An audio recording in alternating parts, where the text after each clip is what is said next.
Assalamualaikum warahmatullahi wabarakatuh. Waalaikumsalam warahmatullahi wabarakatuh. Selamat pagi anak-anak. Pagi. Apa kabar hari ini? Baik. Alhamdulillah. Ya, kita bertemu kembali dalam pelajaran kimia. Silakan, Nak. Ya, untuk itu sebelum memulai pelajaran pada pagi hari ini, alangkah lebih baiknya kita awali dulu dengan berdoa. Silakan Farel dipimpin doa teman-temanmu. Sebelum memulai pelajaran, marilah kita berdoa menurut agama kita masing-masing. Doa dimulai. Doa selesai. Ya, terima kasih Farel sudah memimpin doa teman-temannya. Nah, bagaimana untuk cek absen hari ini, Nak? Rizka? Ini semuanya hadir. Alhamdulillah semuanya dalam keadaan sehat. Siap menerima pelajaran pada pagi hari ini? Siap. Oke. Ya, bagaimana? Sudah jelas tadi kalian mengamati dan juga menyimak video pembelajaran yang sudah Ibu tayangkan? Jelas. Jadi hari ini kita mau praktek atau percobaan identifikasi larutan asam basa menggunakan tadi apa? Kertas lakmus dan juga indikator universal. Baik, Nak. Minggu lalu kita sudah belajar tentang apa? Konsep asam basa. Betul. Nah, ada yang masih ingat nggak ya? Konsep asam basa itu ada berapa? Oh iya, silakan Gina. Berapa Gina? Ada 3. Yang pertama ada Arrhenius, yang Betul. kedua Bronsted Lowry, yang 3 Lewis. Betul sekali, kasih tepuk tangan dulu untuk Gina. Ya.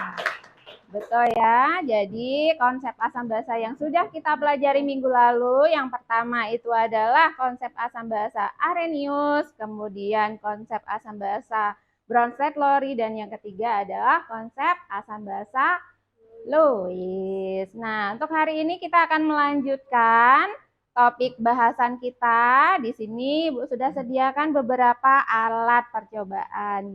Nanti kita percobaan ya. Ya, senang nggak? Nah, oke. Baik. Nah, hari ini kita mau mencoba percobaan identifikasi larutan asam dan basa.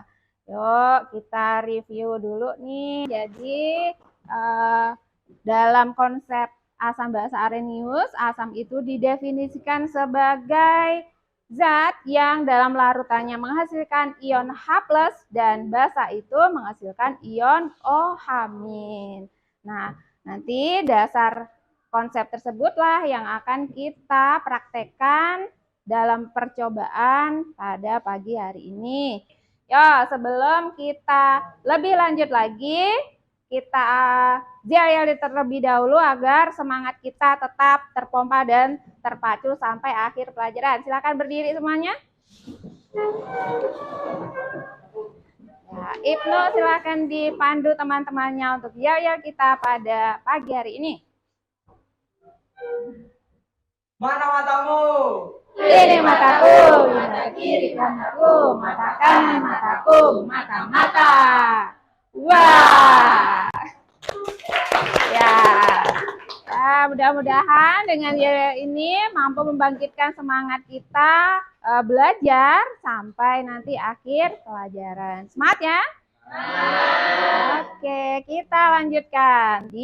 Manfaat kita belajar asam basa itu yang pertama adalah kita dapat mengetahui sifat asam dan basa sehingga kita bisa memanfaatkannya dalam kehidupan sehari-hari. Lalu yang kedua, kita bisa menghindari bahaya dari asam basa tersebut. Nah, apa sih tujuan kita belajar percobaan larutan asam basa pada pagi hari ini? Ada yang mau membacakan? Tujuan pembelajarannya, Agus? Saya Bu. Oh, Ibnu, silakan Ibnu. Tujuan pembelajaran 1. Melalui percobaan, peserta didik dapat menganalisis sifat asam basa berdasarkan hasil percobaan menggunakan indikator kertas lakmus, dan indikator universal dengan tepat. Ya, kemudian 2. Melalui percobaan sederhana. Peserta didik dapat memprediksi pH suatu larutan berdasarkan perubahan trayek indikator universal asam basa dengan benar. 3. Melalui diskusi. Peserta didik dapat menyimpulkan sifat larutan berdasarkan pH larutan, asam kuat dan asam lemah, basa kuat dan basa lemah dalam kehidupan sehari-hari dengan tepat.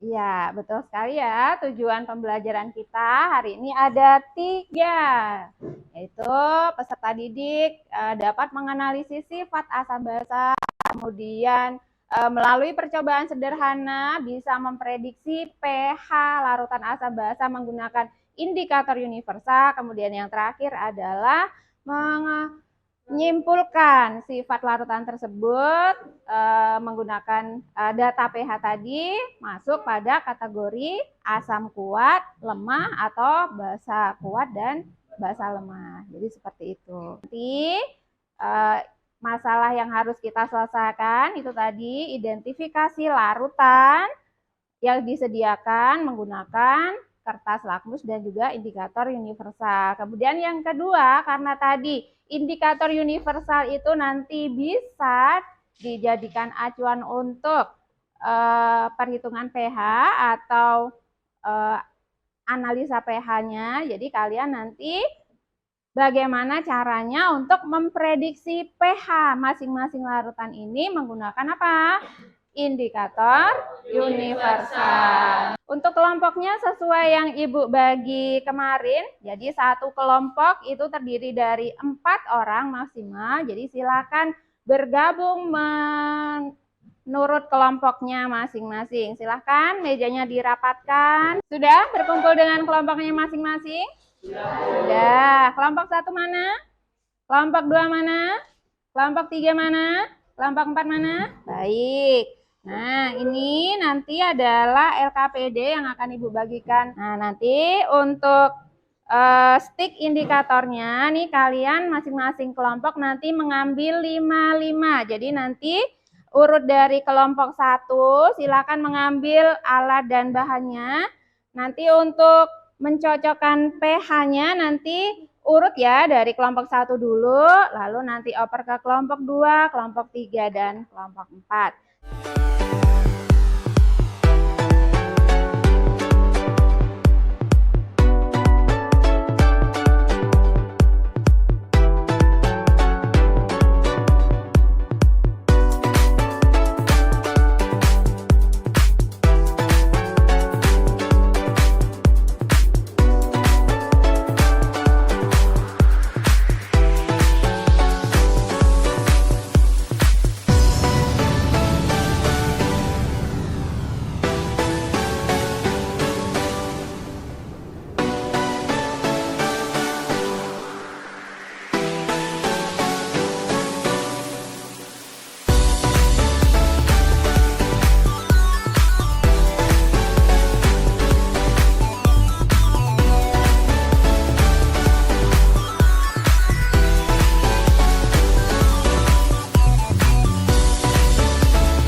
Kelompok 1 silakan perwakilannya diwakili Gina, silakan mempresentasikan hasil percobaannya. Yang ber-pH 8. Kesimpulan hubungan perubahan warna kertas lakmus dengan sifat larutan asam basa adalah sifat larutan asam akan mengubah kertas lakmus biru menjadi merah, sifat larutan basa akan mengubah kertas lakmus merah menjadi biru, dan sifat netral tidak akan mengubah warna kertas lakmus, merah tetap merah dan biru tetap biru. Sekian presentasi dari saya. Nah, jadi apa yang bisa kita dapatkan dari percobaan kali ini? Ayo coba sekarang untuk mereview kembali tadi percobaan apa yang sudah kalian kerjakan. Tadi bagaimana identifikasi larutan asam basa tadi menggunakan kertas lakmus. Bagaimana tadi? Identifikasinya diapakan? Ya, dicelupkan ke dalam larutan, kemudian diapakan? Diamati perubahan warnanya, betul. Kemudian, bagaimana tadi cara memprediksi pH dalam indikator universal? Diapakan? Ya, pastinya dicelupkan dulu ke larutan yang dikehendaki, kemudian nanti setelah sudah diangkat, nanti diamati dan dicocokkan dengan ya daftar tabel di daftar indikator universal. Baik, sebelum Ibu akhiri, untuk memvalidasi pengetahuan kalian, ini Ibu bagikan soal evaluasi. Soalnya Ibu hanya 4 saja, jadi tidak usah banyak-banyak dengan waktu 10 menit.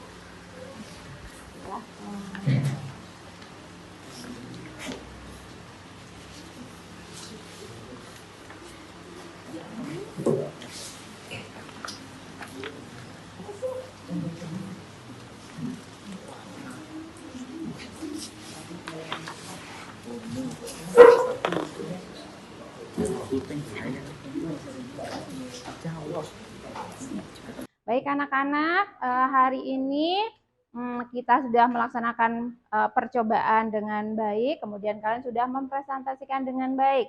Apa yang kita simpulkan dari percobaan tadi? Coba ada yang bisa menyimpulkan? Oh iya, silakan Novi. Bagaimana Novi? Asam akan memerahkan lakmus biru, sedangkan Ya. basa membirukan lakmus merah. Mm-mm. Jika larutan dites menggunakan indikator universal, Betul. maka larutan asam mempunyai pH di bawah 7 Iya. dan basa di atas 7. Iya, seperti itu kesimpulannya ya. Dari yang sudah kalian pelajari hari ini, kira-kira menyenangkan tidak praktikum atau percobaan hari ini? Alhamdulillah kalau kalian bersemangat dan menyukainya. Kemudian tadi bagian mana yang kira-kira paling seru di antara kegiatan tadi? Oh, yang pas ya nyelup-nyelupin, kemudian dibandingkan dengan indikator universal. Ya, itu seru ya. Ya, jangan lupa ya anak-anak, nanti minggu depan kita bertemu lagi dalam pelajaran kimia di waktu yang sama.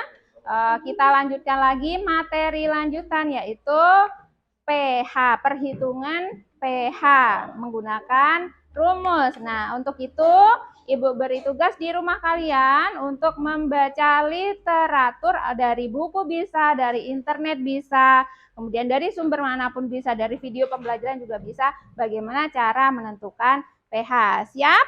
Siap. Ya, baiklah, berhubung waktunya ini sudah hampir habis dan kelihatannya kalian juga sudah lelah, mari kita tutup dengan berdoa terlebih dahulu. Dika, silakan dipimpin doa penutup untuk pelajaran hari ini. Sebelum mengakhiri kegiatan pembelajaran hari ini, marilah kita berdoa menurut agama dan keyakinan kita masing-masing. Berdoa dipersilahkan. Berdoa selesai. Ya, baik. Terima kasih atas partisipasi dan antusiasnya pada kegiatan hari ini. Mudah-mudahan banyak barokah dan manfaatnya. Bisa kalian serap ilmunya sebanyak-banyaknya. Kita ketemu kembali minggu depan dalam keadaan yang sehat dan semangat. Sekian Ibu akhiri. Assalamualaikum warahmatullahi wabarakatuh. Waalaikumsalam warahmatullahi wabarakatuh.